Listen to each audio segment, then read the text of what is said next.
Antes de mais nada, obrigada pelo convite ao CS Rio e na figura da Bruna, é um prazer apresentar esse estudo para vocês e principalmente discuti-lo com vocês. Espero, enfim, ansioso para saber a reação de vocês a respeito. Bom, eu não vou pular minha apresentação porque a Bruna já fez, mas eu, enfim, tenho uma formação, uma trajetória que vem do campo do urbanismo e das políticas públicas, e acabei me envolvendo com o tema da agricultura nessa experiência na Prefeitura de São Paulo, no projeto Ligue os Pontos, que está hoje no seu 3º ano de implementação. Foi um projeto que foi premiado com o apoio da Fundação Bloomberg para sua implementação, e hoje está no seu 3º ano de execução. Enfim, essa experiência motivou também esse estudo que eu vou apresentar hoje para vocês, que é um estudo realizado, uma parceria entre o Instituto Escolhas e o Urban, e contou com um time interdisciplinar de pesquisadores. Bom, eu só para fazer um breve preâmbulo, né, o Instituto Escolhas e o Urban são 2 organizações sem fins lucrativos. O Instituto Escolhas voltado à produção de estudos e análises de impactos econômicos, sociais e ambientais relacionados a decisões públicas e privadas, com o objetivo de contribuir para o debate da sustentabilidade. E o Urban é um instituto voltado à estruturação de projetos com impacto social e ambiental na metrópole de São Paulo, mas também em outras cidades, e desenvolve também pesquisas que possam contribuir para a ação urbana, né? E, bom, partindo então da experiência do Instituto Escolhas do Urban e também dos pesquisadores envolvidos na equipe, foi que a gente montou esse estudo pensando especificamente num tema que, bom, agricultura urbana, sim, mas especificamente num aspecto da agricultura urbana que não se conhece tanto a respeito, que é a questão da viabilidade econômica e a caracterização das iniciativas, né, na metrópole, das diferentes iniciativas, que são muitos tipos, enfim, a sua viabilidade econômica, principalmente, né? Enfim, é uma coisa, é uma atividade que se sustenta, né? Como que ela pode trazer um maior ganho para uma qualidade de vida para os produtores, né? Como eles podem se sustentar assim. Então, um pouco esse foi o ponto de partida, avaliar a viabilidade econômica da agricultura na metrópole. Para isso, a gente precisou identificar diferentes tipos de agriculturas para fazer essa análise. Então, esse estudo então foca nos desafios, nos potenciais da agricultura na metrópole de São Paulo, mas como vocês vão ver, certamente tem um framework, tem uma estrutura que é similar, que pode ser aplicada em outros municípios, um estudo pode ser aplicado em outros municípios e outros contextos também, além de ter questões comuns com outras metrópoles, com crescimento urbano espraiado como é o de São Paulo. Bom, essa apresentação então vai estar dividida em 2 partes. Tem uma contextualização inicial sobre o sistema alimentar da metrópole, alguns dados sobre a produção, sobre o consumo, sobre, enfim, potenciais da produção agrícola para a metrópole, e uma segunda parte baseada nos estudos de caso que nós realizamos. Deixa eu compartilhar minha tela aqui e a gente pode começar. Bom, nós partimos um pouco dessa pergunta, né, inicial de será que é possível abastecer a metrópole de São Paulo com produtos locais? É claro que parece um cenário muito distante, né, e de fato, em grande medida ele é. Mas o que esse estudo revelou é que, de fato, existe um potencial, sim, de abastecer a metrópole para alguns produtos específicos, como legumes e verduras, que sejam produzidos localmente. Quando a gente considera que 1/5 da área da região metropolitana é ocupada por agricultura, essa pergunta passa a fazer mais sentido, né? E é um uso do solo que é pouco lembrado quando a gente pensa na metrópole de São Paulo. Mas para se valer desse potencial, a gente também precisa entender quais são os desafios da produção de alimentos na metrópole, né? Isso tudo, então, a gente investigou os desafios de se produzir dentro da cidade, né? E nas áreas próximas a ela. E, enfim, se de alguma forma essa produção pode contribuir para a sustentabilidade do sistema alimentar. E aí, para isso, a gente caracterizou os diferentes tipos de agricultura. Mas antes disso, eu queria fazer uma breve contextualização. Bom, a metrópole de São Paulo tem 21 1,6 milhões de habitantes, né? É conhecida por ser a maior metrópole da América Latina e tem com cerca de 10% da população do país. É de se imaginar que todo dia tanta gente precisa comer e que, bom, também são mobilizados muitos trabalhadores no setor da alimentação, né? Então, mais de 1 milhão de pessoas são diretamente ocupadas com a alimentação na produção, na indústria, mas principalmente no comércio e serviços alimentares. Para você ter uma ideia, esse número representa 13%, ou o dobro do número de... 13% do total dos trabalhadores, ou o dobro do número de empregados na construção civil. Então, o alimento ele tem uma dimensão que é bastante expressiva, claro, com uma metrópole com tamanha população. E essa quantidade de pessoas, né, envolvidas com o setor alimentar também está relacionada com o hábito de se alimentar fora de casa, que é muito comum nas metrópoles brasileiras, não é uma particularidade de São Paulo. Quase 40% do orçamento alimentar médio é gasto com esse tipo de alimentação em São Paulo. De alimentação no domicílio, a gente sabe que a população costuma adquirir os produtos em supermercados e hipermercados, que eles reúnem cerca de 47% das aquisições de alimentos, de alimentos no país, né? Mesmo os produtos in natura são majoritariamente comprados nesse tipo de estabelecimentos, ainda que as feiras e o comércio especializado têm uma participação maior, especialmente na compra de pescados, frutas, legumes e verduras, né? Então, mercearias, as peixarias têm uma participação um pouco mais relevante para esse tipo de produto. Bom, a gente pode dividir a comercialização de alimentos em duas categorias. Então, um dos textos que eu compartilhei com vocês trata desse tema, circuitos curtos e circuitos longos, né? Os circuitos curtos são quando a venda ela é feita diretamente do produtor ao consumidor final, com no máximo um intermediário entre eles. Alguns exemplos desses circuitos são as feiras de produtores, as entregas de cestas, por exemplo, ou mesmo quando o consumo de alimentos é feito em locais que compram diretamente dos produtores. Por exemplo, um restaurante que compra diretamente dos produtores, aqui a gente tem um circuito curto com apenas um intermediário. Mas o mais frequente são os circuitos longos de comercialização, né, que abastecem a maior parte dos mercados, os restaurantes, as feiras livres convencionais, né, muitas vezes as feiras livres não são uma feira de produtores, né, são abastecidas pelas grandes centrais, e esses circuitos longos são caracterizados por terem muitos intermediários entre o produtor e o consumidor, envolvendo normalmente justamente as centrais de abastecimento, distribuição, que elas cumprem esse papel de agregar a oferta e a demanda por produtos.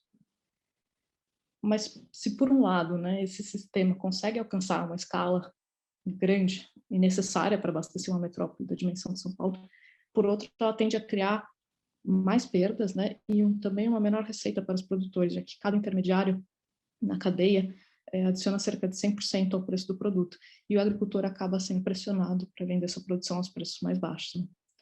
Então, ou seja, para que você possa pagar, por exemplo, o pé de alface a R$2 no mercado, o mercado teve que comprar do distribuidor esse pé de alface a R$1, o distribuidor pagou ao agricultor 50 centavos. E tem um outro fator que normalmente não entra nessa conta, né? Os circuitos longos, eles têm demonstrado ter menor resiliência. Isso aí, eles são mais vulneráveis a crises, como aquelas causadas pelas greves dos caminhoneiros em 2018, ou até no início da pandemia também, quando teve um desabastecimento temporário de supermercados, com o fechamento dos comércios e restaurantes, com grande impacto para a produção agrícola. E muitos agricultores que dependiam desses canais de comercialização acabaram perdendo a produção naquele momento. Essa foto justamente é de um produtor na Grande São Paulo, que no município de Mogi das Cruzes, que acabou destruindo a plantação por não ter como escoar para centrais de abastecimento. Bom, mas afinal, como que agricultura é essa que é desenvolvida em São Paulo? Onde ela é produzida e o que ela produz, né? Ela até é uma produção agropecuária mais expressiva do que se imagina. Assim, na metrópole de São Paulo são produzidos 52% dos cogumelos e do espinafre, cerca de 10% do repolho e da alface de todo o país. O município com a maior produção, a participação na produção, é Mogi das Cruzes, que é esse mais escuro na imagem, que contribui com 35% da produção. Biritiba-Mirim e Suzano, os dois vizinhos, são responsáveis por 16% e 15%. São Paulo, a capital, e Cotia vem na sequência com 6% cada um. Bom, que agricultura que é essa? Né? Uma agricultura especializada em horticultura, em geral, né, que responde por 64% do valor bruto da produção. A grande maioria dos estabelecimentos são pequenas propriedades, que têm até 20 hectares, e reúnem 75% do pessoal ocupado na agricultura, e são responsáveis por mais da metade do valor de produção, embora elas ocupem uma pequena área, cerca de 15% da área dos estabelecimentos agrícolas. A gente sabe que essa agricultura é praticada em espaços urbanos, no meio da cidade, em menor quantidade, é verdade, mas é praticada, e em espaços periurbanos ou rurais metropolitanos, enfim, nesse território, nas franjas urbanas, né, nos limites da área urbanizada.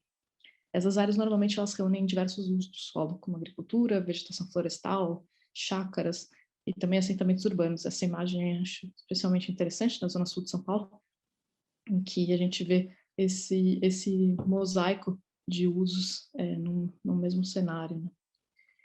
O crescimento de São Paulo, ele ilustra essa disputa, né? Nas últimas 3 décadas, 3/4 da expansão da cidade se deram sobre as áreas de agricultura e pastagem, ou seja, a gente pode dizer que a agricultura foi historicamente pressionada pela urbanização, como aconteceu em tantas outras cidades, ou quase todas elas, todas as grandes cidades, ao menos. Uma boa parte dessa agricultura, que nesse mapa está representado com os pontos laranjas, está instalada em áreas com diferentes níveis de conservação e preservação ambiental, como as áreas de proteção e recuperação de mananciais, na porção sul aqui, da metrópole, ou em outras unidades de conservação de uso sustentável. E aí existem regulamentações específicas quanto à permissão de se praticar agricultura ou não em cada uma delas. Mas, de maneira geral, elas preconizam o emprego de manejo orgânico e práticas de conservação do solo. Nesse estudo, nós identificamos diversos tipos de agricultura na metrópole, né? Propusemos uma tipologia que nos orientasse a seleção de casos e a classificação deles para que a segunda etapa do estudo, né, de estudos de viabilidade econômica, tivesse mais aderência aos diferentes perfis de agricultores. Então, no espaço periurbano, nós identificamos essas agriculturas comerciais, de médio e grande porte, que são aquelas que têm uma maior capacidade de investimento, operam numa pequena, média, às vezes até grande escala, às vezes empregam mão de obra familiar ou não, às vezes contratada, e uma agricultura que nós denominamos de multifuncional, pois além do aspecto produtivo e comercial, elas também enfatizam outras funções da agricultura, como a segurança alimentar das famílias, a preservação de recursos naturais, a valorização cultural, entre outros aspectos. No espaço urbano, essas outras funções até se amplificam e se diversificam, dado o contraste com a cidade, né? Neste contexto, a gente vê que a agricultura multifuncional, urbana multifuncional, conjuga função comercial e produtiva com outras iniciativas também, muitas vezes não voltadas à comercialização, como é o caso das hortas institucionais, comunitárias e quintais produtivos. Então, é uma modalidade bastante recente, que vem crescendo, que vem se multiplicando desde que a gente começou o estudo no início de 2020, já surgiram outras unidades e empresas, que são as fazendas urbanas verticais, que produzem hortaliças em espaços fechados, com alto emprego de tecnologia e também com expressivos investimentos. Bom, no nossos estudos de caso, a gente realizou análises econômico-financeiras de 4 tipos de agricultura, aquelas que têm, no mínimo, uma função comercial, mesmo que ela não seja exclusiva, né? Então, não realizamos estudos, né, de viabilidade econômica de hortas institucionais e comunitárias, por exemplo, porque isso nem faria sentido. Então, esses são os 4 tipos, né, de agriculturas que nós analisamos. Agricultura comercial de médio porte, com manejo convencional, ou seja, com uso de agrotóxicos, insumos químicos, uma agricultura comercial familiar orgânica e 2 agriculturas multifuncionais, uma no espaço periurbano e uma no urbano, ambas orgânicas. E nessa apresentação eu agrupei as duas aqui porque apesar da diferença de localização, elas levaram a conclusões muito semelhantes.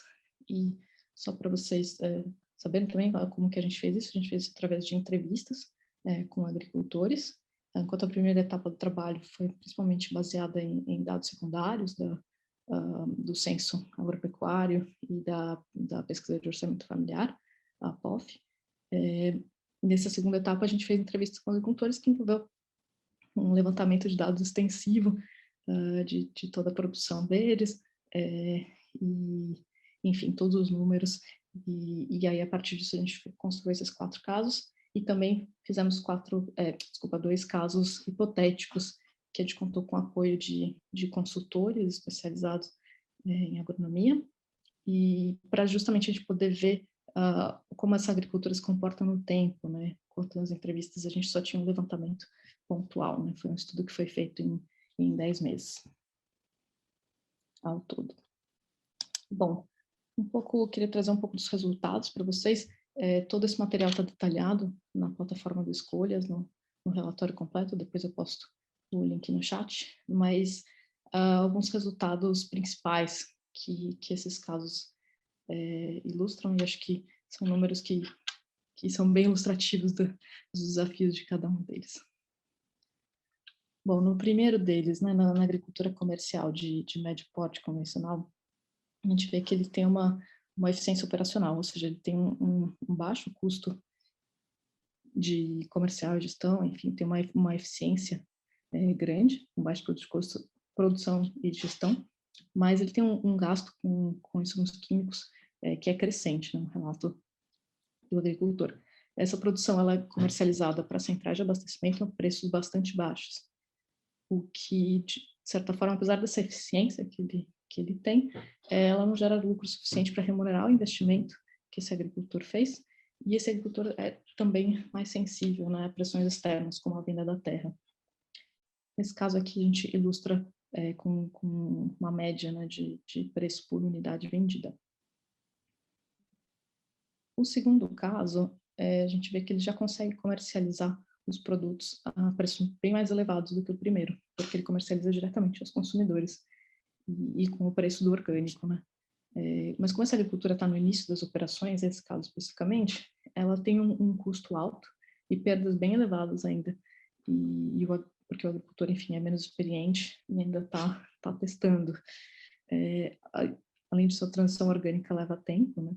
Até que ocorra a fertilização do solo e o agricultor ganha experiência. Então, o maior risco aqui normalmente, né, é o produtor acabar desistindo, porque ele tem resultados iniciais negativos e vai demorar um tempo até ele conseguir ganhar essa experiência, ter um solo mais fértil, enfim, reduzir os custos de produção dele. Os casos 3 e 4, que são as agriculturas multifuncionais, urbana e periurbana, eles conseguem ter um resultado positivo, graças à venda direta para os consumidores, né? Ambos vendem diretamente em feiras ou na própria propriedade, que tem um preço mais vantajoso nesse circuito curto. Esses agricultores, além deles serem mais experientes, eles operam com uma infraestrutura limitada. Então, além de acumularem, eles próprios, né, acumulam as atividades de produção, gestão, comercialização, eles geram uma carga de trabalho bastante pesada para eles, né? E dessa forma que eles conseguem, ainda assim, eles, segundo os relatos, eles conseguem extrair uma remuneração satisfatória. A gente vê que de fato, enfim, assim, é uma média de salarial razoável, que corresponde, na verdade, essa remuneração corresponde, na verdade, à maioria dos custos que eles têm. Bom, com base nesses casos reais, depois eu posso entrar em mais detalhes se vocês quiserem, a gente desenvolveu esses 2 estudos de casos hipotéticos. No primeiro deles, nós buscamos investigar como a agricultura orgânica se comporta ao longo do tempo e se ela é viável, se é viável a sua produção em maior escala.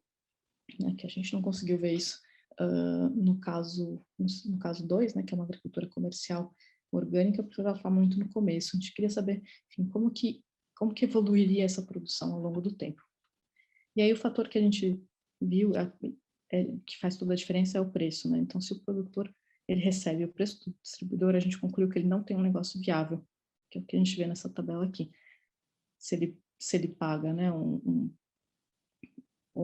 se ele recebe R$1 pela alface, R$2,50 pelo quilo de legume, ele não tem um negócio viável, que é expresso pelos valores principalmente líquido aqui negativos. A gente viu que se ele receber 90%, um valor 90% maior, ou seja, ao invés de receber o preço praticado pelo distribuidor, que é R$1, receber 1,90, a agricultura começa a se tornar um investimento atraente, porque ele já passa a gerar retorno no médio prazo aqui.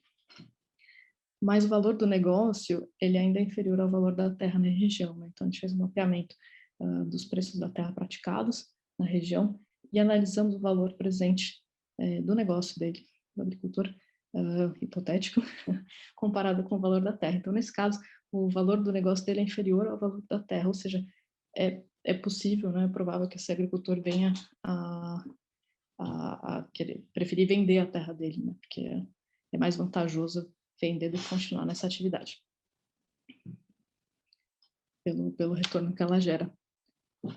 E aí a gente analisou que se o preço for 100% maior em relação ao pago hoje pelos distribuidores orgânicos, ou seja, se ele vender ao preço que o mercado varejista paga, então vender direto para o mercado, por exemplo, essa agricultura já passa a ser viável e o valor do negócio supera o valor da terra. De forma que, a rigor, o agricultor ele não tem motivos para largar a atividade, né?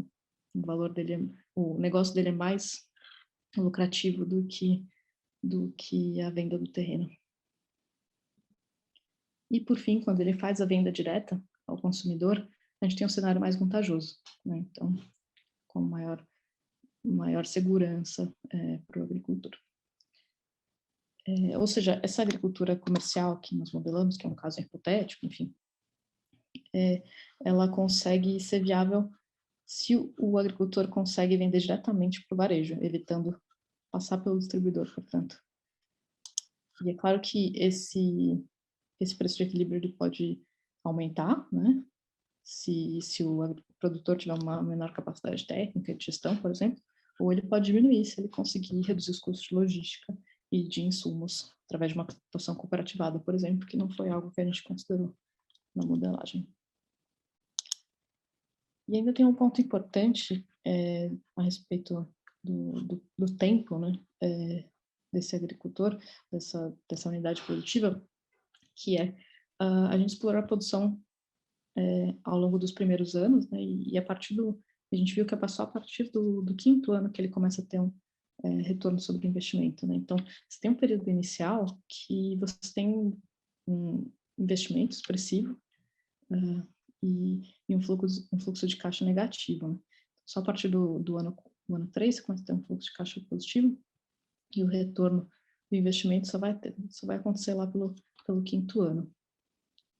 Ou seja, você tem um período inicial com investimento, com início de operações, com ganho de experiência ainda limitado do agricultor, e que também corresponde ao período em que enfim, o manejo orgânico ainda não é consolidado, enfim, você tem a formação do solo e o ganho de fertilidade, né, na terra. Ou seja, existe um período inicial que é crítico e que existe um risco grande do agricultor que esteja praticando essa atividade nesses moldes, quer desistir da atividade, né? E, portanto, é um ponto de atenção para qualquer iniciativa aqui que venha enfim, tentar fortalecer a agricultura local. Sobre os dois casos hipotéticos da agricultura urbana e periurbana, a gente viu que elas têm uma viabilidade, enfim, nas condições limitadas, mas ela tem uma viabilidade econômica, além das múltiplas funções que elas exercem, né? Então, nos casos hipotéticos, nós buscamos investigar, na verdade, formas alternativas de produção que demandassem menos água, porque, enfim, a maior parte desses produtores tem uma produção focada em folhosas, né?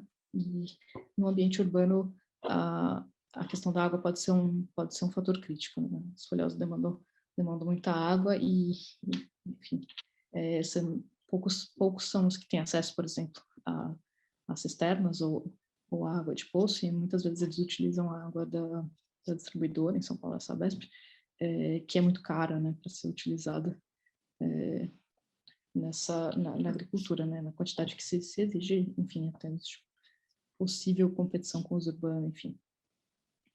Bom, mas o que a gente concluiu dessa análise é que é possível uma composição com cultivos mais resilientes, como as raízes e os tubérculos, e que também pode ser uma alternativa interessante financeiramente, né? É claro que as folhosas têm um giro muito rápido por isso elas são um investimento atrativo para o agricultor, mas é possível essa composição com outros cultivos mais resilientes e menos dependentes de água. E além disso, a gente também entendeu que uma das formas de amenizar essa carga de trabalho dos agricultores, que é algo que a gente retirou das entrevistas e casos reais que estudamos, é investir em outras formas de comercialização. Então, por exemplo, por meio de organização coletiva, com demandas regulares, né, para que o agricultor possa se planejar, ou com as de coletivos ou de organizações locais, por exemplo. Em geral, esses agricultores, além da colheita, da produção da colheita, eles também realizam feiras, né, o que demanda uma carga de trabalho bastante elevada.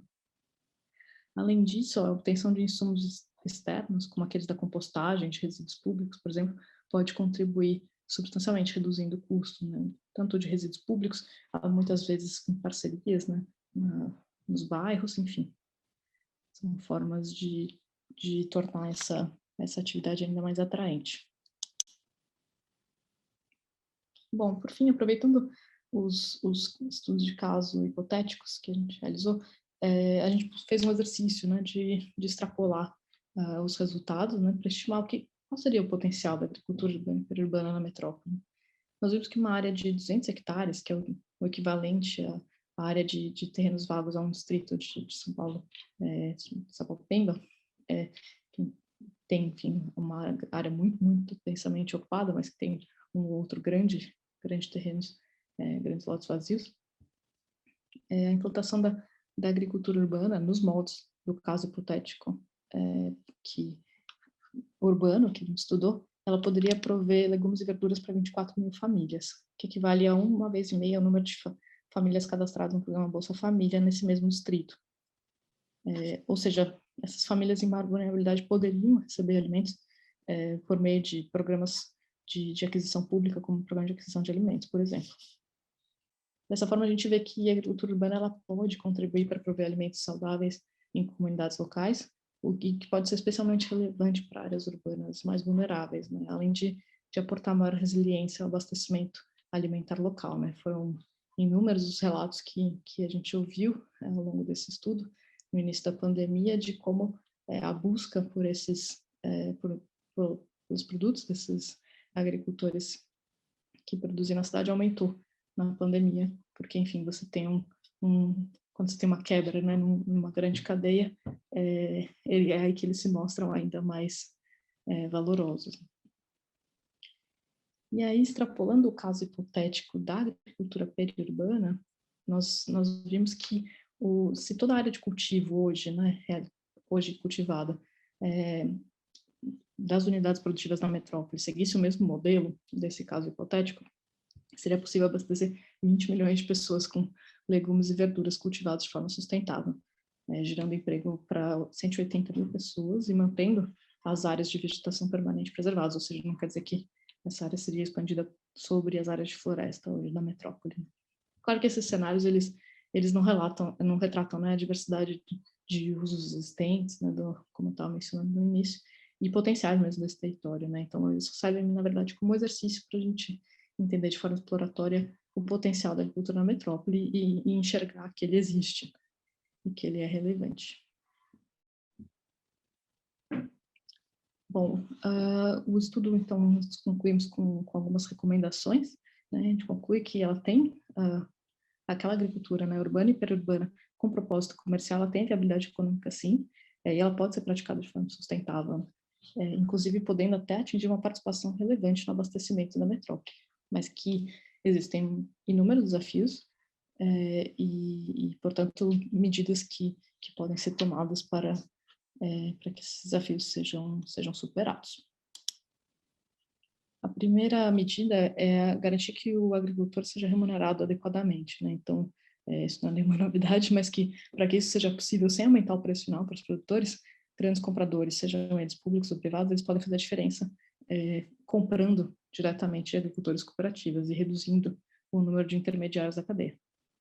É claro que isso exige inúmeras mudanças operacionais, né, significativas da parte desses compradores, mas ainda assim eles podem cumprir um papel relevante nesse sentido. Bom, considerando que o manejo orgânico, né, é o mais adequado no contexto ambiental da região metropolitana e acho que deve ser almejado em todo e qualquer ambiente, né, em que esses primeiros anos da transição orgânica, como eu estava falando, eles requerem investimentos expressivos e um período lento até chegar numa fase em que você tem resultados positivos, desculpa.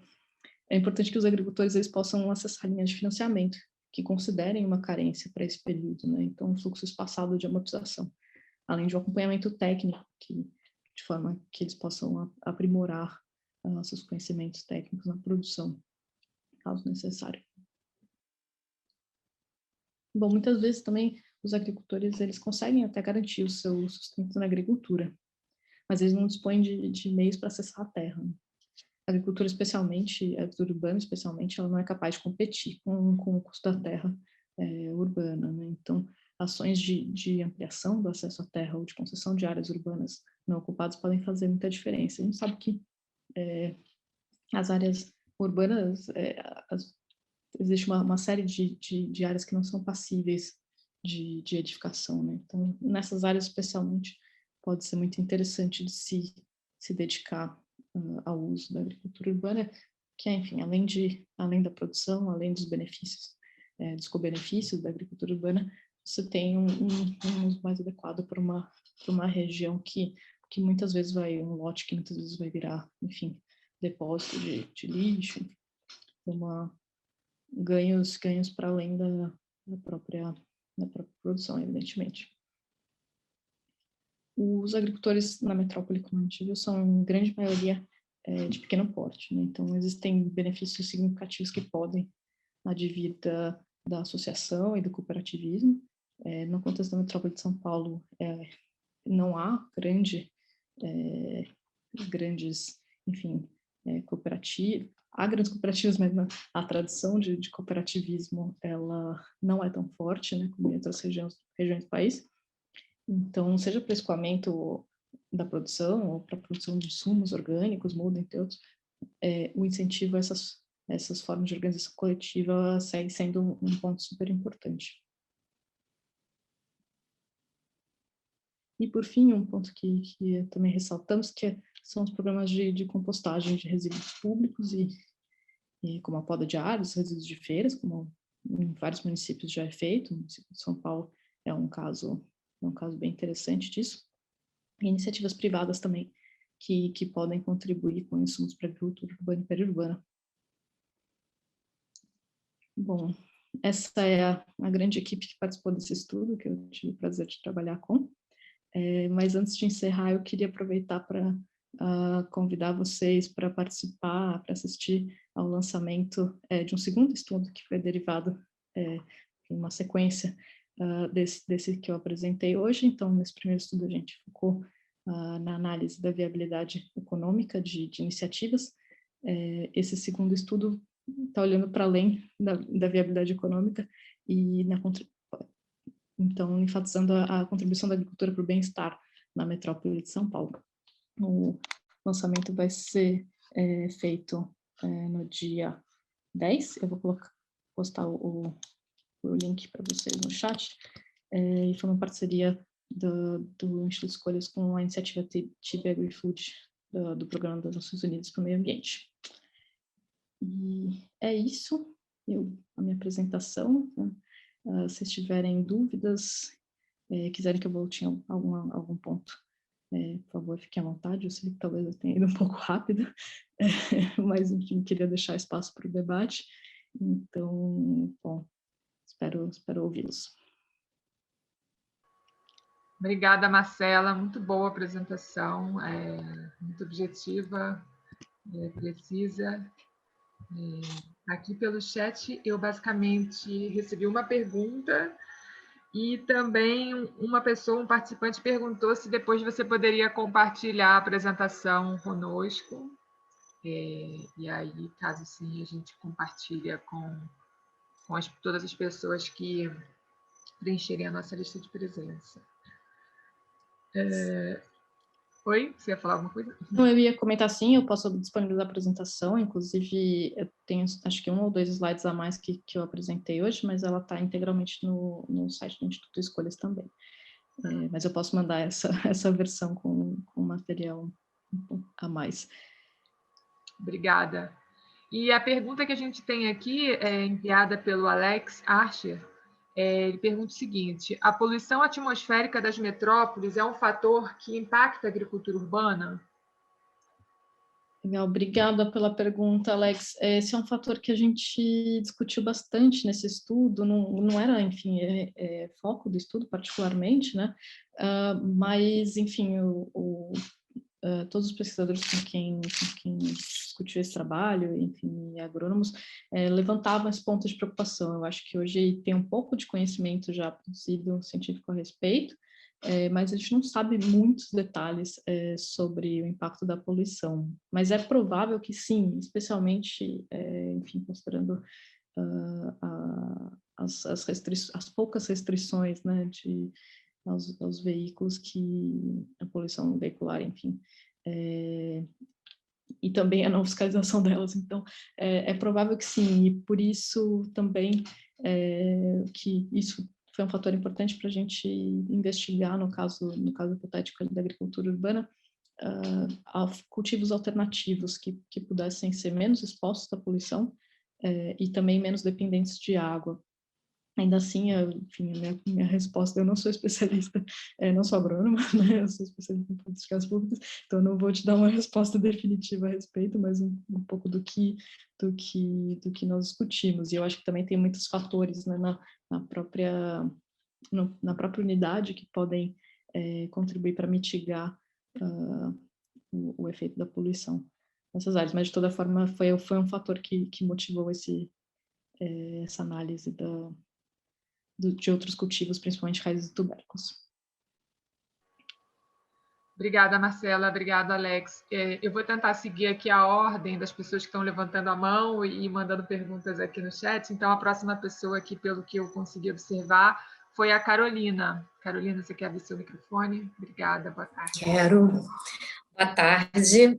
Quero parabenizar o trabalho, muito legal, muito bacana. É uma coisa que a gente está sempre pensando, né? Querendo produzir a nossa comida com a menor quilometragem possível, ter mais garantia de qualidade. A gente que mora aqui na cidade grande, mora no Rio, né? Fica com essa sensação do tipo, cara, esse alface percorreu quilômetros para poder chegar aqui, né? De onde é que ele está vindo? Enfim, fica essa sensação. Então, a gente, se tiver condições, né, tá sempre frequentando aí essas feiras agrícolas em que a gente tem certeza de onde veio, consegue, muitas vezes, conversar com o próprio produtor.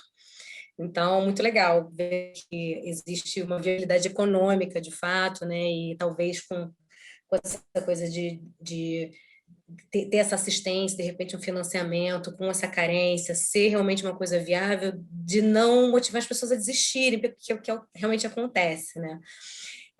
Enfim, parabéns, adorei, quero ver mais, enfim.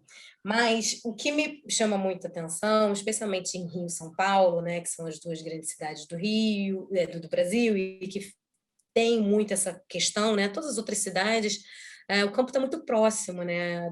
Tá do lado, né? Realmente nessas metrópoles é que a gente vê isso.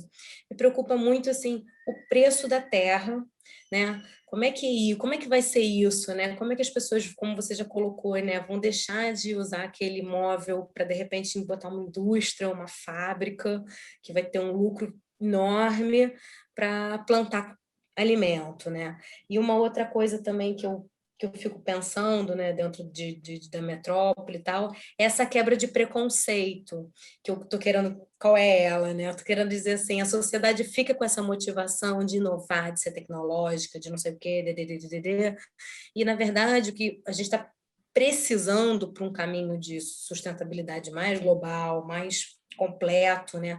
É esse retorno, né? Essa coisa slow, assim, né? Do homem voltar.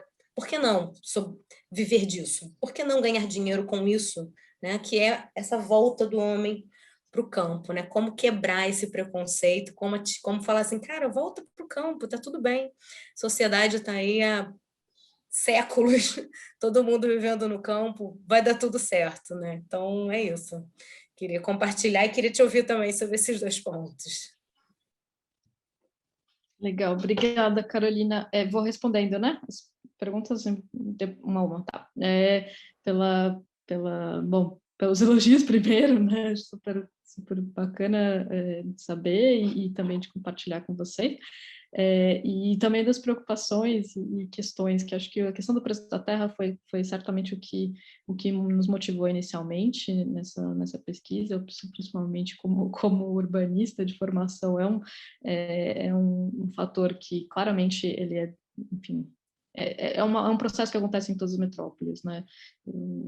Hoje estudando o crescimento da metrópole de Paris e o mesmo processo aconteceu, né, de expulsão dos agricultores, de loteamento das áreas agrícolas, e eu acho que, de certa forma, desculpa, ainda nas entrevistas e visitas de campo que a gente fez, né, eu acho sobre esse relato, um dos agricultores, inclusive, que participou do estudo, enfim, eu ouvi esse relato de agricultores que sejam eles próprios obrigados a deixar a terra, porque é uma terra em arrendamento, por exemplo, que vai virar um loteamento, vai virar um condomínio, vai virar uma indústria, e dos vizinhos também, né, um relato muito frequente esse. E acho que um dos pontos, assim, do ponto de vista econômico, há poucos instrumentos, né, afinal de contas, o preço dificilmente, né, vai ser um preço competitivo, né, como a gente mostrou, mas esse estudo justamente, a gente fez essas análises, né, em relação ao valor da terra, justamente para pensar, bom, em que situação que esse agricultor, ele gera um retorno que é suficiente para ele se sustentar ali, né? E a gente viu que exige um retorno razoável e também uma estabilidade na atividade, né? E então, de certa forma, o estudo vem para, enfim, nutrir esse debate com dados, né? E também para estimular o setor público, os municípios, governos estaduais a pensar em alternativas que possam privilegiar a atividade agrícola, né, na metrópole. Então, só o mecanismo, né, da regulação do preço da terra não é suficiente, claramente, né?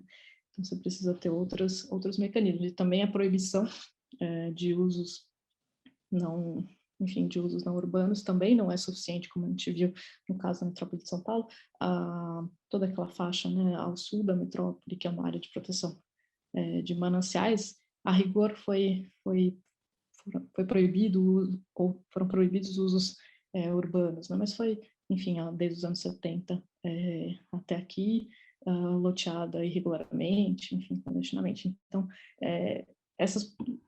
a gente tem um acúmulo já de conhecimento, infelizmente, né, do que não funciona, e eu acho que, enfim, uma das iniciativas do estudo é justamente trazer mais dados a respeito e estimular o debate público para mostrar que, bom, essa agricultura é viável, mas ela precisa de alguns aportes específicos, né?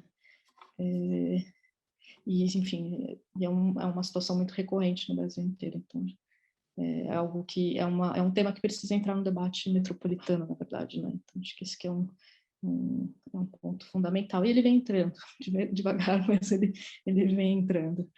E em relação à quebra de preconceito que você mencionou, é interessante, né? Porque esse é um movimento que também se identifica, né? Alguns dos casos que a gente mapeou, a gente fez um mapeamento de casos antes de fazer as entrevistas, eram casos como famílias como essa que você mencionou, né? Então, de voltar para a agricultura, às vezes tinham tido uma experiência anterior, às vezes não. Mas, enfim, ainda é um movimento pequeno, né? Até porque você tem um problema de uma transição geracional, né? Que é preocupante. No estudo até tem mais detalhes a respeito disso na base dos dados do Censo Agropecuário, porque basicamente os agricultores estão envelhecendo, né? Então, como é que você retorna para o campo? Como é que você mantém essa atividade, né? Com uma população que não vai estar lá daqui a umas décadas, né? E acho que uma das possibilidades de pensar isso, né, não com grandes pirotecnias tecnológicas, mas fazendo um negócio que se sustente, né? Por exemplo, né? Então, trazendo, talvez esses novos agricultores tenham menos capacidade técnica agrícola de início, né? Mas tem outras capacidades que podem se somar, por exemplo, capacidade de gestão, enfim, administração, que não são as tradicionais do agricultor, né? Mas que podem somar a essa produção, fazendo com que ela enfim, se mantenha viável, né? Eu vejo muito sob essa perspectiva, e também um crescimento muito grande que eu vejo, enfim, de forma muito positiva, né? De redes cívicas alimentares e enfim, mecanismos alternativos de produção, e que vão gerando um caldo social, enfim, apontando para outras perspectivas, né, de vida, de trabalho, de relações cidade e metrópole, né? Enfim, eu acho que é um movimento lento, mas o próprio fato desse debate estar em voga, eu acho que já é um indicador de uma mudança que acontece lentamente.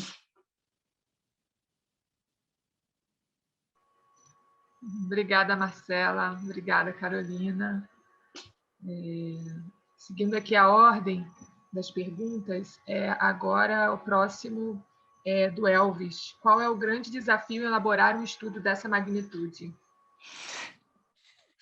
Bom, a gente fez um estudo em 10 meses, foi bastante curto, eu diria. Queríamos ter feito muitas outras coisas e aprofundar muito mais. Talvez o maior desafio que a gente... Talvez que eu posso contar que a gente teve sucesso ao realizar esse estudo foi contar com um time interdisciplinar de pesquisadores, né? Então, cuja com uma conversa muito franca e muito integrada permitiu que a gente conseguisse chegar num resultado bacana, assim. Então, a gente tinha um economista, uma gestora ambiental, 2 urbanistas, especialistas em planejamento urbano, enfim, um time, junto com o time do Instituto Escolhas, que tem enfim, um histórico no tema ambiental, com contribuições também. Então, foi o pessoal de visualização de dados, que eu não posso esquecer. Aliás, eu estava com um link aqui que eu queria postar no chat para vocês, porque a gente fez uma plataforma para divulgar os resultados. Até, Carolina, você mencionou da onde vem, né, esse alimento. Essa é uma preocupação que a gente sempre tem. A gente fez um levantamento da origem dos produtos que chegam à central de abastecimento, a CEASA de São Paulo, a CEAGESP, que a gente chama, né?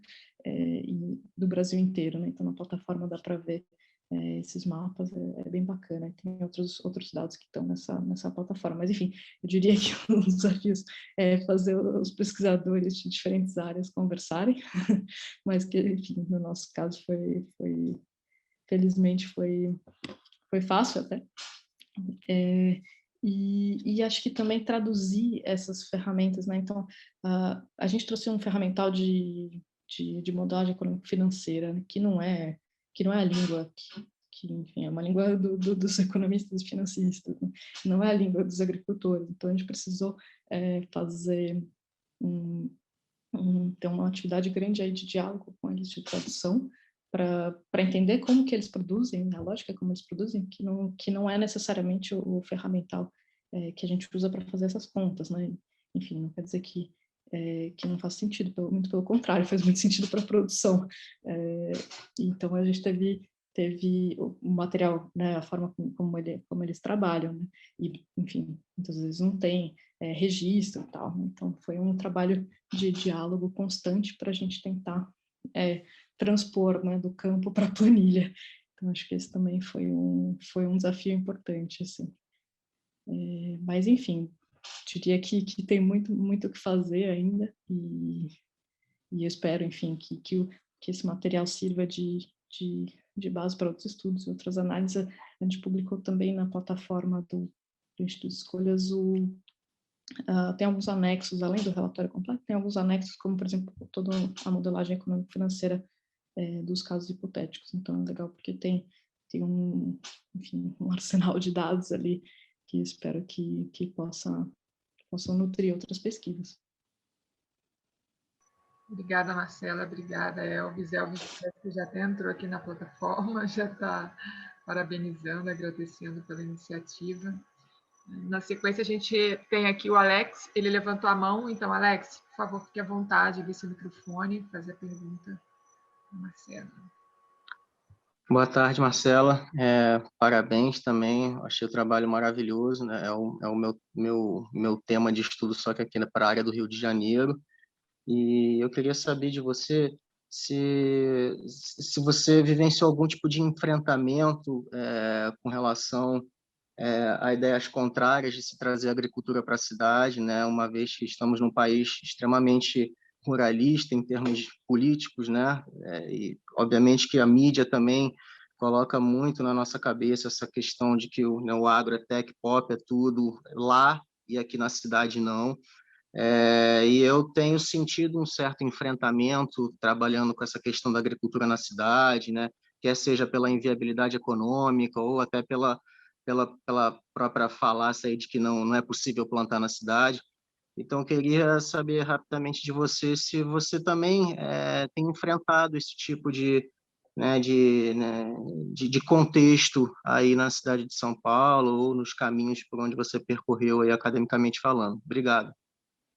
Legal, obrigada, Alex, pela pergunta. Eu acho que, embora não tenha, enfim, sentido um enfrentamento direto, eu acho que a própria motivação desse estudo ter se focado na questão da viabilidade econômica, ela vem desse ponto que você levantou. Acho que senti menos um enfrentamento, mas sim uma descrença muito grande na agricultura urbana e periurbana, né? Então, parece uma coisa assim, né? Quando você debate esse assunto que, enfim, menor, né, com um potencial irrelevante e tal. Então, acho que foi justamente esse ponto que levou a gente a focar na questão da viabilidade econômica. Né? Os acadêmicos nos perguntaram, mas por que viabilidade econômica? Tem tantos benefícios, outros, tá? Não, justamente, a gente quer apontar se é viável ou não, para daí a gente também discutir os outros benefícios, né? Porque, enfim, acho que são complementares e eu acho que, enfim, essa descrença, ela existe, sim, mas eu não sei se eu estou sendo muito, enfim, positiva no tema, mas, de novo, o fato desse assunto vem ganhando corpo no debate público me deixa muito motivada a pensar que essa descrença não vai enfim, seguir muito adiante. Mas acho que um dos outros fatores que acho que desmotivam um pouco esse tipo né, de argumentação, enfim, é que, de fato, esses alimentos que são produzidos nas regiões próximas, né, nos antigos cinturões verdes, enfim, como quisermos chamar, eles não são os alimentos do agro, né? Então, é uma outra dinâmica. A horticultura, o agro não produz, ou a grande maioria do agro brasileiro não produz o alimento, a fruta, o legume, a verdura que chega à mesa, né, da maior parte das famílias. Então, nem acho que faz sentido, né, essa resistência que existe, né? Eu acho que é só uma questão de fato, desmistificar essas ideias preconcebidas de uma ideia de atraso que não é verdade, pelo contrário, é justamente uma agricultura que é bastante invisibilizada e que, na verdade, coloca a comida no prato de muita gente todos os dias, né? Talvez, assim, considerando para além das bordas da cidade, enfim, a agricultura nesses moldes, né, na pequena propriedade, etc. e tal, que alimenta grande parte das famílias, né? Mas, de fato, esse é um ponto bem relevante. Eu acho que toda a produção de conhecimento nesse sentido, o debate público, com certeza contribuem para que essa descrença ou esse enfrentamento se desmistifique, enfim, se demonstre que eles são infundados, na verdade, né? Obrigada, Alex. Obrigada, Marcela. Chegou uma pergunta aqui também no chat da Naila. Ela pergunta o seguinte: nos últimos anos, a área e produção agrícola aumentou nas áreas urbanas e periurbanas da metrópole de São Paulo? Em qual proporção cresceu a produção orgânica? Tá. Na verdade, a área de produção não aumentou nos últimos anos na metrópole de São Paulo. Ela se manteve razoavelmente estável na última década, né? Na agricultura urbana, como a gente tem muito pouco levantamento a respeito, e principalmente, enfim, que cubra um período anterior, é difícil de saber, não consigo, não tem dados que a gente possa apontar para isso. E a respeito da agricultura orgânica, eu vou ficar te devendo essa pergunta, eu vou consultar se está no nosso relatório ou não, mas se não tiver, enfim, eu vou atrás para te indicar, porque, enfim, eu sei que, pelo que eu lembro dos dados do censo que a gente analisou da agricultura na metrópole, a quantidade de agricultores que praticam agricultura orgânica ainda é muito pequena, na metrópole. Não vou lembrar de qual o número, mas esse dado sim está no relatório. Claro que ela aumentou, mas ela ainda é muito pequena e aumentou marginalmente. Mas, enfim, eu vou ficar te devendo esse dado especificamente, vou caçar lá para ver se eu consigo te dizer o quanto aumentou. Obrigada, Marcela, de novo. Obrigada, Naila. O próximo aqui foi o Jay. O Jay levantou a mão, então, por favor, essa pergunta. Obrigado, Bruna. Obrigado, Marcela, pela apresentação. A gente teve o prazer aí de estar acompanhando, né, e colaborando, em certa medida, aí nessa pesquisa. E eu te faço assim, uma pergunta em relação também agora a esse desdobramento, né, nessa fase aí que agora você talvez esteja trazendo algumas perspectivas novas, né, aí que você esteja capturando do teu doutorado, né, em ciência política, né, um pouco para enxergar aqui, né, essa pesquisa que você apresentou hoje, né? Assim, me parece assim que tem que uma palavra-chave no meio disso tudo, né, desse debate da agricultura urbana é a escalabilidade, né? Quer dizer, eu acho que existem, né, evidências, e essa evidência, né, da viabilidade econômica se soma a elas, né, de que a agricultura tem sim um potencial, uma contribuição, não só pela produção de alimentos, mas também, né, pela própria provisão de serviços ecossistêmicos, né, e também de trazer, né, outros valores, né, que não só o econômico, né. Mas essa questão da escalabilidade, ela parece que tem alguns gargalos, né, como você mencionou, da porteira para dentro, né, existem, talvez a modelagem econômica financeira de vocês tenha mostrado bem isso, né, ali aquele período da transição como sendo um período de fragilidade, né, e o próprio número, né, de agricultura, se não me engano, acho que são em torno de 370 na região metropolitana, né, daquele total de 5.000 estabelecimentos, né, que são 370 são de produção orgânica.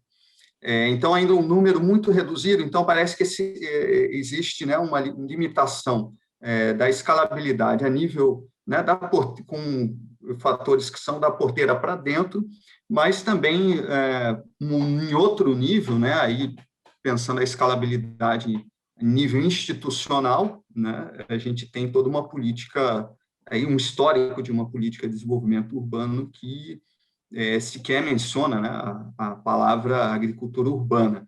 Então, claro que hoje tem alguns dispositivos que vão aparecendo, o município de São Paulo é conhecido, né, pelo protocolo de transição, ou o plano municipal de pagamentos de serviços ambientais, né, que prevê a agricultura urbana, né, mas o quanto isso, de fato, faz frente, né, a esse processo histórico de desenvolvimento urbano que vai desabilitando a agricultura e incorporando essas áreas, possibilitando que essas áreas sejam incorporadas pelo mercado imobiliário.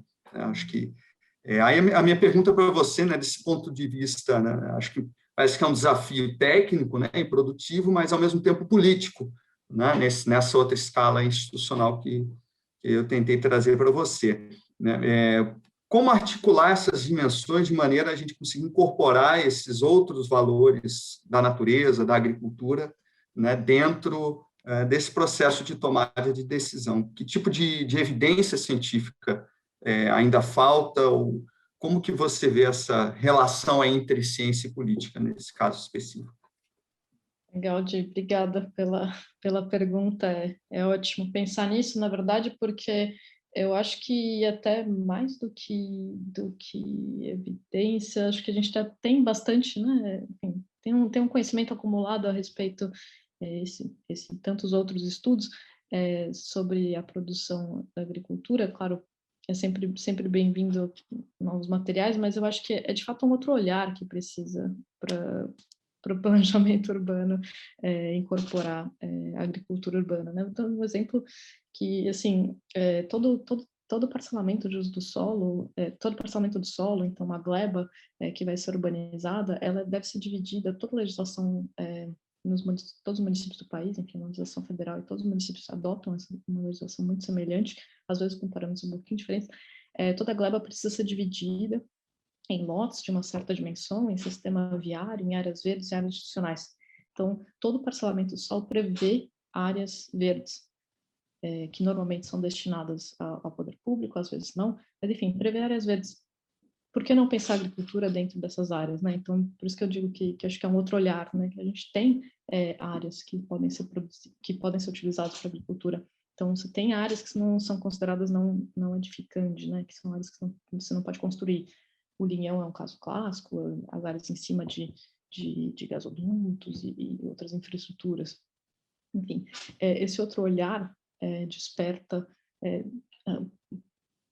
traz à tona, né, esses espaços que não são hoje utilizados, muitos deles não são utilizados para outras funções, alguns até são, mas nem sempre são, e que podem ser utilizados para agricultura urbana com modelos, enfim, relativamente simples, né?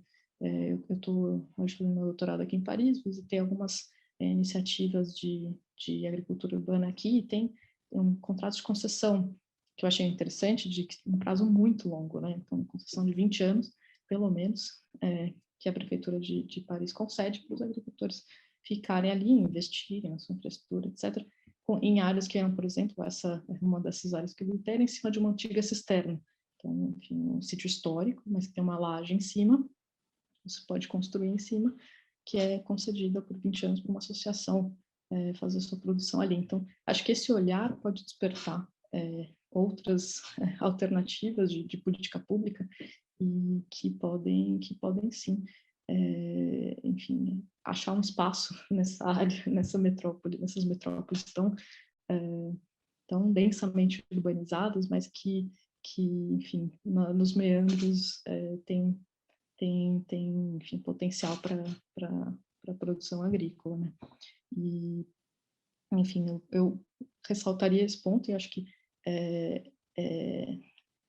cada vez mais esse tema tem entrado, né, na agenda dos municípios, e foi até interessante que a gente lançou junto com esse estudo um policy brief, recomendações de política pública, e a gente tem tido um retorno muito positivo, principalmente em municípios pequenos, o que é muito bacana de saber, né? Enfim, são municípios em que a tradição, enfim, agrícola próxima e tal, não é tão distante assim quanto em São Paulo ou no Rio de Janeiro, e que tem incorporado as diretrizes, ou tentado incorporar as recomendações que a gente lançou ali, para suas políticas municipais. Então, na verdade, é assim, a questão de como esse tema entra na agenda das políticas públicas, que acho que aí entra, assim, no campo político, né? Como tornar esse tema parte da agenda de políticas públicas. Uma das formas é essa, por meio de organizações da sociedade civil e outros organismos, enfim, de pesquisa, etc., que contribuem para tornar esse tema um elemento importante que deve ser considerado como parte da agenda, né? Recebi essa semana aqui uma propaganda das eleições regionais que vão ter aqui na Ile-de-France, e o tema da agricultura urbana aparece ali. Então, assim, esse caldo, né, de debate público, ele é um dos elementos que contribui para que o tema entre na agenda de políticas públicas, né? Então, eu apostaria nisso e nesse olhar mesmo de buscar alternativas, né, naquilo que a gente já tem, não inventar, a gente não precisa inventar novos instrumentos, talvez alguns instrumentos precisam, mas assim, a gente tem ferramental para operar programas de agricultura urbana, não é uma grande mudança que precisa ser feita, né? Talvez uma mudança de paradigmas, assim, e essa é lenta e precisa de tempo e precisa de iniciativas, né? Mas, enfim, bom, em relação ao primeiro gargalo que você mencionou, que é o da porteira para dentro, que você vai entender melhor do que eu, como agrônomo, de fato, enfim, não vejo muitas saídas evidentes que não políticas públicas de financiamento agrícola que contemplem o caso da agricultura urbana, né, e da agricultura periurbana, agricultura de pequena escala, né, de pequena propriedade, e que precisa fazer esses investimentos para a transição, e não apenas, enfim, em termos de financiamento, né, mas também de assistência técnica, porque é evidente que muitos agricultores que estão na produção há bastante tempo, eles hoje até enxergam, né, o primeiro caso ali que a gente entrevistou, um produtor convencional muito bem estabelecido, ali na área, com hoje uma produção deficitária, sabe, né, para ele vê que o caso dele, que ele deveria fazer uma transição para o orgânico, que ele vê que as outras pessoas estão ganhando dinheiro e ele não. Mas ele tem um capital investido imenso ali, tem toda a tradição, enfim, já está há muitos anos fazendo as coisas do jeito que ele faz. É um processo muito difícil, né, de se fazer essa transição, né? Então, acho que quanto mais iniciativas, né, também de colaboração, a gente tem muitos trabalhos bacanas, né, de agricultores, de compartilhamento de práticas, enfim, que podem ser produtivos nesse sentido. Obrigada, Jay. Obrigada, Marcela. Chegaram aqui no chat mais 2 perguntas. Então, vou trazer a primeira, a gente responde e depois eu faço a outra. A pergunta foi do William Souza. Ele pergunta o seguinte: olá, gostaria de saber se a empresa de energia elétrica de São Paulo incentiva o uso da terra abaixo das redes de transmissões. Se sim, existe algum caso real? Sim, incentivo, eu não sei se eu diria, eu não conheço de perto as políticas hoje a Enel, a empresa que opera as linhas de energia, não vou falar nenhuma, enfim, corro o risco de falar besteira, mas existem contratos, sim, de concessão dessas áreas, em vários casos, na verdade, de agricultores que estão instalados nessas áreas, alguns com contratos antigos e vencidos, é verdade, mas também algumas ONGs, por exemplo, tem uma ONG que chama da Cidade Sem Fome, que realiza uma gestão dessas áreas a partir de contratos de comodato com a empresa de energia e enfim, aloca essas áreas para agricultores associados à ONG, enfim, na sua produção. Então, é sim uma prática viável, não é necessariamente, enfim, não está necessariamente, todos os agricultores que estão hoje nessas áreas não estão necessariamente regulares, porque, enfim, os contratos estão vencidos, em vários casos, mas existe fiscalização também, embora o contrato esteja vencido, muitas vezes existe fiscalização, então, enfim, um acordo tácito de que se pode continuar ali, né? Tem uma série de regras também que esses agricultores devem seguir com relação ao tipo de plantio que eles podem fazer, não pode ter até determinada altura, passando disso já não pode, enfim, tem uma série de restrições. Mas é viável, sim, e esse é um caso típico e exemplar, tipo, uma área que tem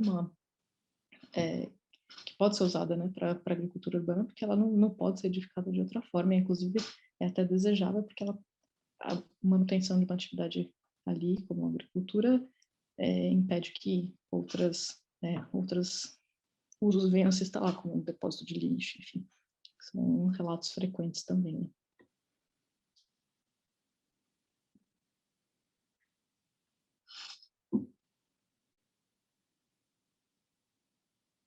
Bruna, a gente não está te ouvindo. Eu apertei, não foi. Obrigada, Marcela. Obrigada, William. Então, a gente tem mais uma pergunta aqui, que é da Chiara. Ela pergunta assim: considerando o atual contexto de emergência climática e a exigência e urgência de implementar medidas de mitigação e adaptação, como você entende a viabilidade de contabilizar na avaliação dos custos-benefícios dos negócios agrícolas? Depois ela resume assim, ou melhor dizendo, os impactos positivos que métodos, né, de agricultura orgânica, regenerativa ou agroflorestais trazem para o clima? Não, ótima pergunta. A gente sempre queria entrar nesse debate, né, de como quantificar os co-benefícios e outros impactos para além do econômico, e a gente, nesse estudo, optou por focar na viabilidade econômica e concretizar esses casos que a gente estudou. Mas eu acho que esse debate vai ser tratado nesse segundo estudo que eu compartilhei o link, que justamente trata de outros, enfim, dos serviços ecossistêmicos e outros impactos da agricultura para além do econômico e propriamente dito do abastecimento alimentar. Mas certamente esse é um elemento muito importante de se quantificar, porque se a gente já vê que, enfim, se a gente incorpora, né, esses outros valores, essa conta de viabilidade, se a gente valora o quanto que essa agricultura está contribuindo, né, você vê que, enfim, esses agricultores estão produzindo mais valor do que eles de fato são remunerados por, né, na lógica dos pagamentos por serviços ambientais e políticas dessa natureza tem essa meta, né, de reconhecer esse valor para além do produto que está sendo produzido. Obrigada, Chiara. Obrigada, Marcela. Eu não sei se alguém gostaria de fazer mais alguma pergunta. Se sim, eu peço, por favor, que abra o microfone e faça diretamente.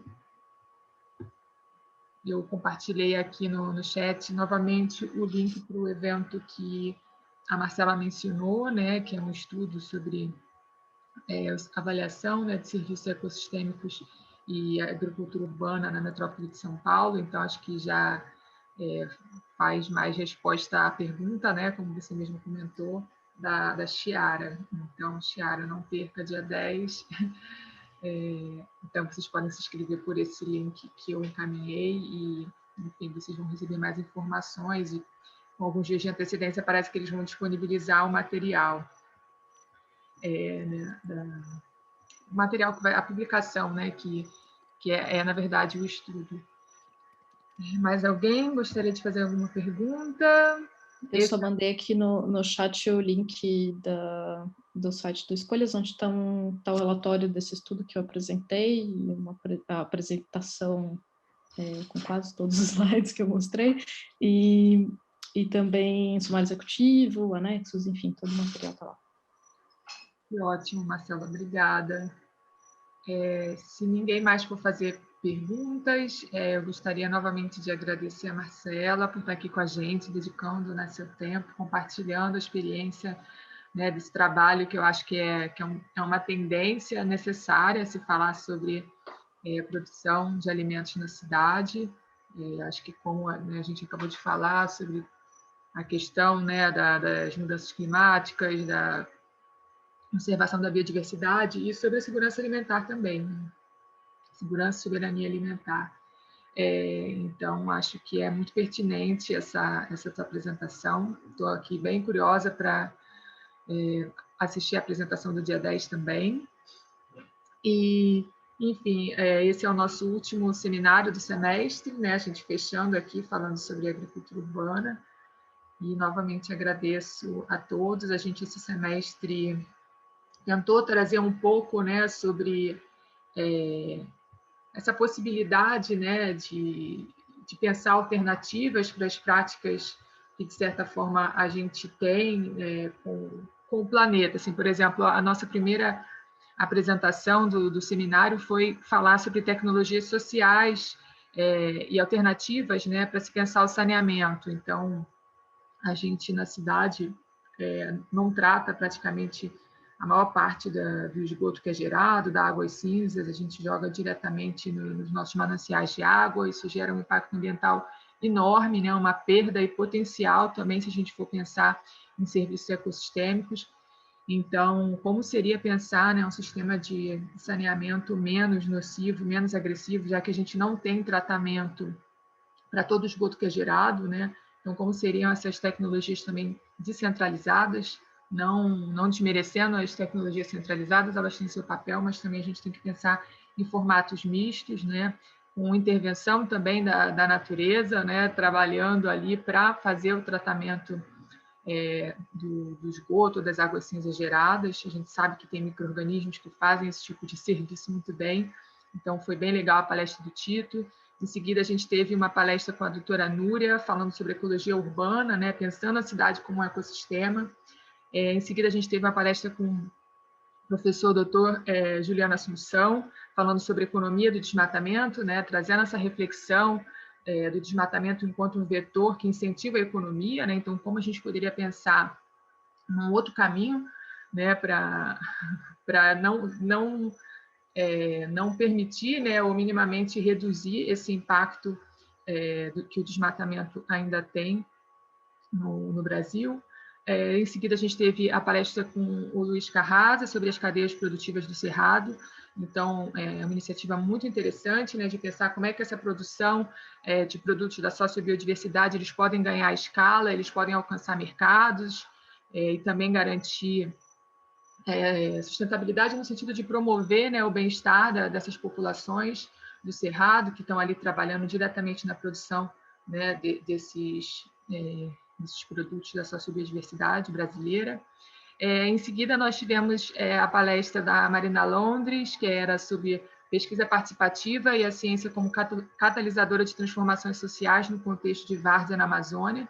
Então, bem legal também uma apresentação que já traz, né, a importância do diálogo com a comunidade local na implantação de projetos, né, de cunho social e ambiental. Então, como isso pode gerar também um ganho econômico, que foi o final do projeto, foi exatamente esse. Então, ela conseguiu trazer muito bem o tripé da sustentabilidade funcionando e a ciência, né, como potencial nessa construção de diálogo com a comunidade. E agora a gente finaliza com a incrível palestra da Marcela, falando sobre a produção de alimentos na cidade, né, trazendo o contexto da metrópole de São Paulo. Então, eu acho que, de certa forma, todas essas palestras desse semestre, elas dialogaram de alguma forma, da gente pensar, né, repensar o nosso formato de interação, né, com o meio, seja na cidade, seja no campo, né, como a gente pode garantir desenvolvimento social também para as pessoas que estão ali diretamente produzindo alimentos, estão produzindo, incentivando também, né, o uso da biodiversidade de forma sustentável, claro. Então, eu acho que foi muito bom. Eu tive um prazer enorme de poder participar e mediar a maior parte desses seminários. Enfim, agradeço novamente. Semestre que vem a gente retorna. Marcela, seja bem-vinda, que próximas vezes a gente se reencontre e que a gente tenha oportunidade ainda de fazer mais trocas como essas. Obrigada. Obrigada, Bruna. Foi um prazer. Seguirei acompanhando as atividades do CS Rio, com certeza. Obrigada, pessoal. E daqui a mais ou menos